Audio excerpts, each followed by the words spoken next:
Hi, I'm Chelsea. And I'm Chris. And we're from Love My Brit. And we're here today to talk about the challenges of international long-distance relationships. Yeah. So, one of the first challenges that most couples in international long-distance relationships go through is the language barrier. And it may not necessarily be between the couple, because obviously you're brought together for some reason, which means you've been able to communicate somehow. But that doesn't mean that you're a native or fluent speaker of each person's country. We speak English, and we seem to get each other pretty well, but there are still times where we catch each other out by stating things that we've never heard before. I think it happens to you more so than me, or is it the other way around? I can't remember. I think you hear things that surprise you more often. Yeah, probably. I mean, there are still sometimes where I catch you up more during the day. In the beginning of our relationship, he thought I was an alcoholic because in America we have hot spiced apple cider that we can drink, kind of like a hot beverage that's comforting in colder weather, like hot cocoa. And he took it as I was drinking alcoholic cider. Yeah. So if I said I was drinking cider, he thought I was drinking alcohol at 11 o'clock in the morning and thought I was just a really cool person. So even though we speak English, there's a little bit of a barrier there because culturally these things are different. Yeah, they don't always translate.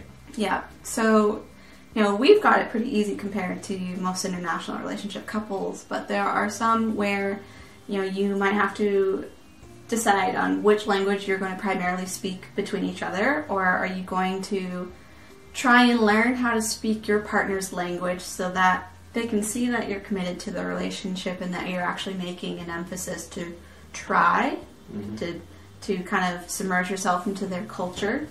You know, whatever's most important to you and your partner, that's all that really matters. But, you know, if Chris didn't speak my native tongue or vice versa, I would hope that we would be dedicated enough to each other that we'd want to learn.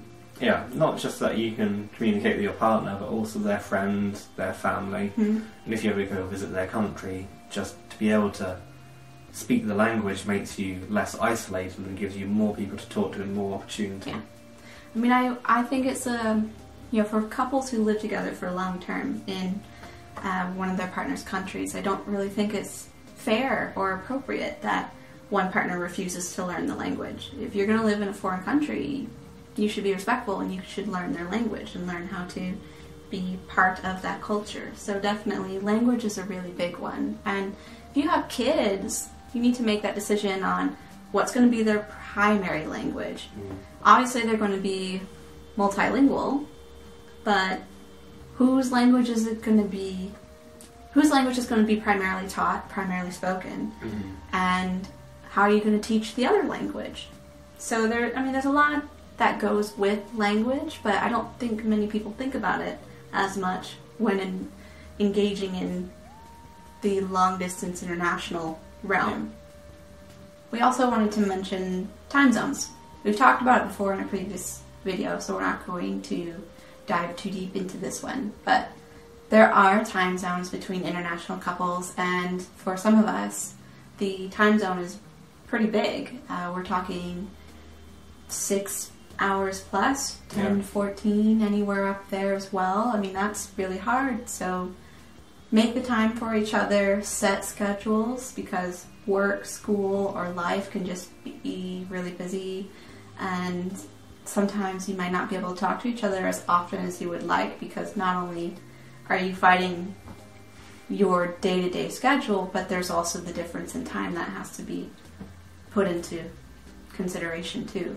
Yeah, so, you know, your evening might be your partner's morning, or vice versa, and that can make for a really odd dynamic, especially if you have, like we used to do, Skype dates.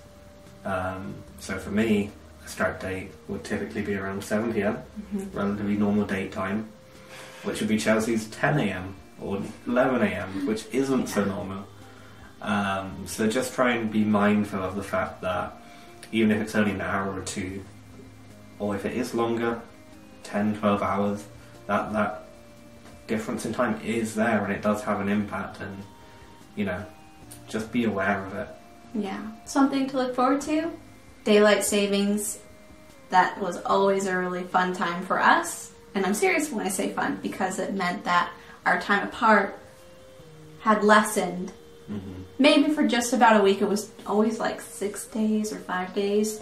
But it was really nice. It kind of threw me through a loop whenever it happened. But we always appreciated having a little bit less time between us. Mm-hmm. So next we wanted to mention that just because you're in an international long-distance relationship doesn't mean that you're always entitled to see each other when you want. Sometimes a visa is involved.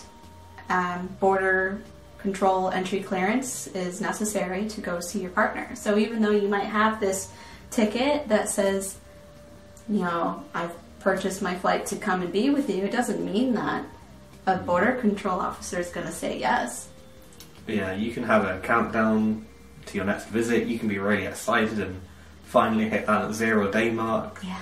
And then get to the airport and be turned away. And it's not easy, but in an international relationship, even if your countries are right next to each other, there's always a risk that you won't be granted entry into that country. That they might think you're trying to stay with your partner, or you're going to sneak away and get married.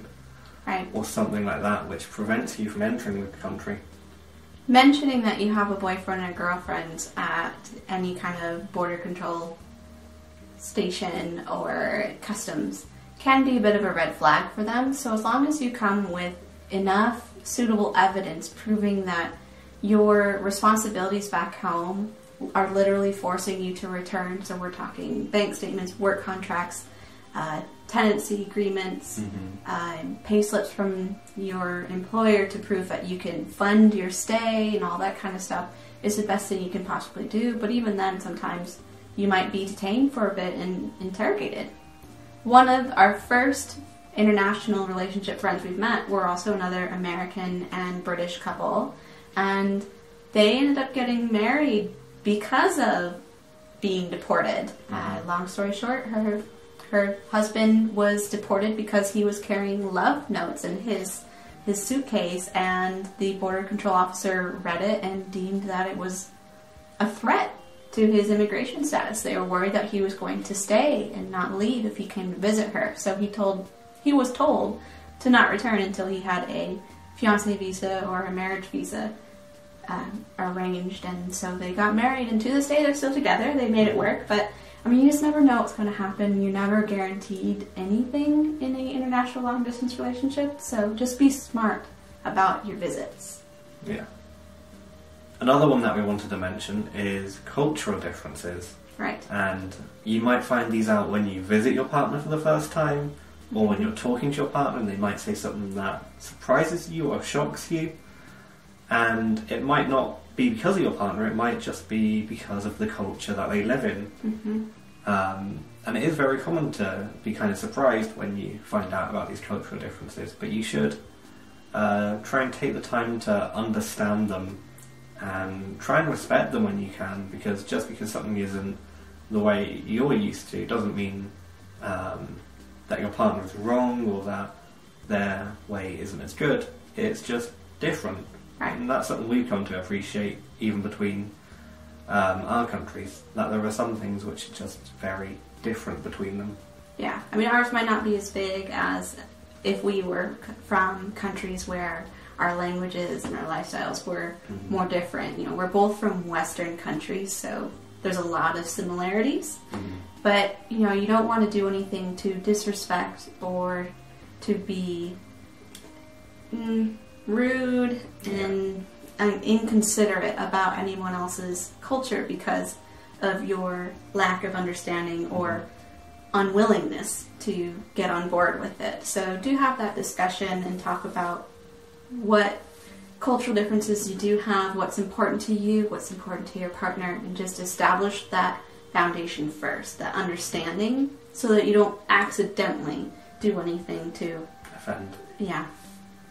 It's never intentional, really, when it does happen, but usually it's because of a lack of communication. Or misunderstanding.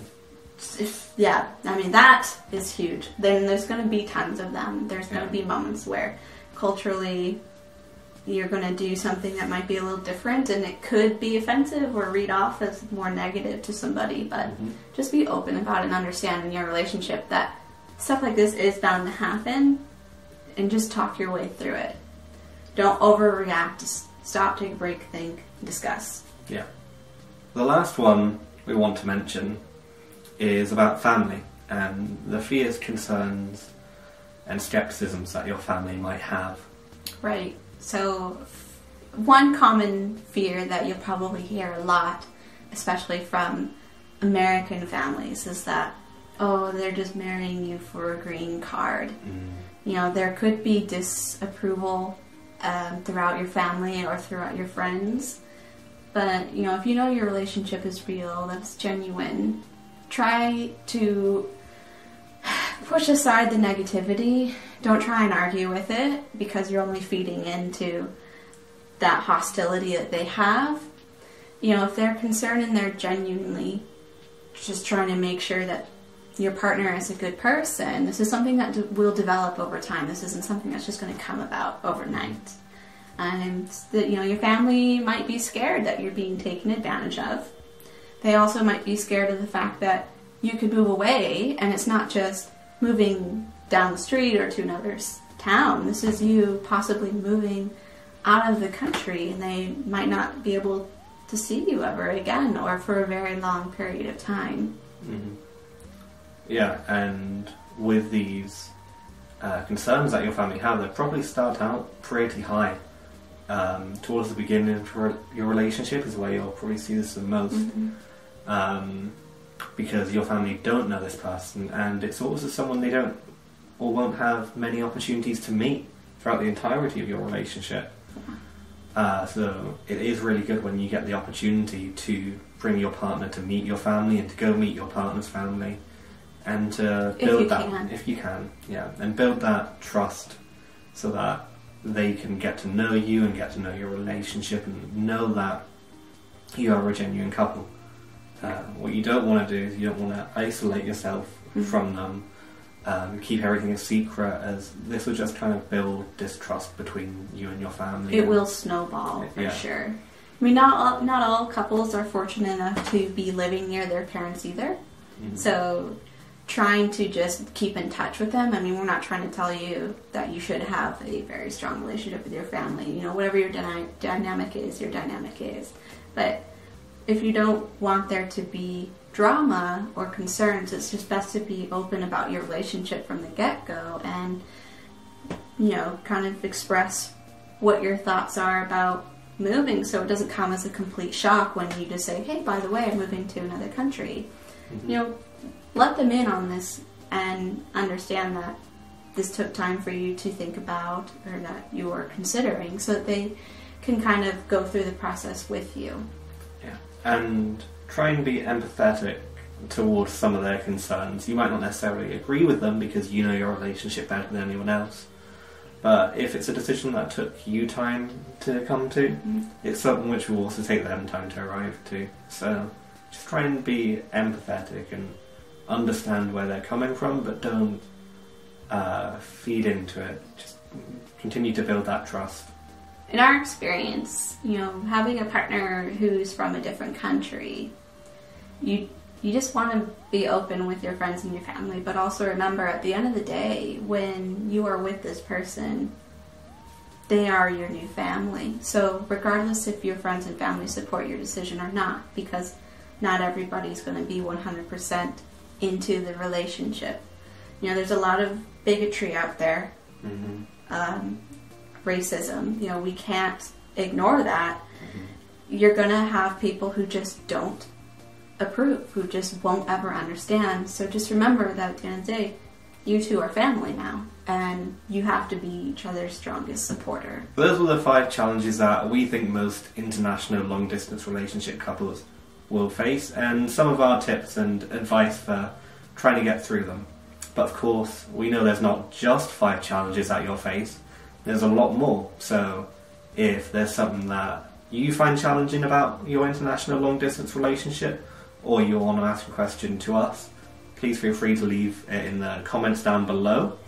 If you enjoyed this video, give it a like, and if you'd like to see new videos from us on everything from expat life, living in Britain, and visa related topics, subscribe for new videos every Wednesday and Sunday. Bye!